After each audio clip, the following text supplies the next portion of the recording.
কার্তিক মহারাজ স্বামী প্রদীপ্তানন্দ নামেও পরিচিত ভারত সেবাশ্রম সংঘের একজন সন্ন্যাসী। সম্প্রতি তিনি বেশ কিছু কারণে সংবাদ শিরোনামে এসেছেন। তার জীবনের কিছু উল্লেখযোগ্য তথ্য নিচে দেওয়া হলো। প্রাথমিক জীবন ও সন্ন্যাস গ্রহণ। কার্তিক মহারাজ অবিভক্ত দিনাজপুরের, বর্তমানে বাংলাদেশের অংশ এক গ্রামে জন্মগ্রহণ করেন। ছোটবেলা থেকেই তিনি আধ্যাত্মিকতার প্রতি আগ্রহী ছিলেন।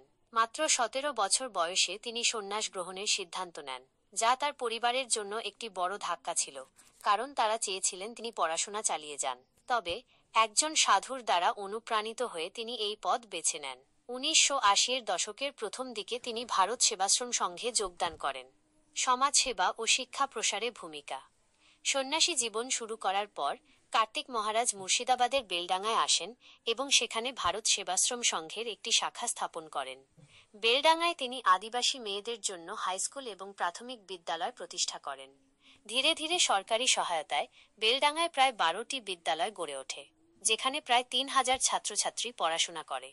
এছাড়া তিনি হাসপাতাল প্রতিষ্ঠাতেও গুরুত্বপূর্ণ ভূমিকা রেখেছেন। তার এই সমাজসেবামূলক কাজের জন্য তিনি পদ্মশ্রী পুরস্কারে ভূষিত হয়েছেন।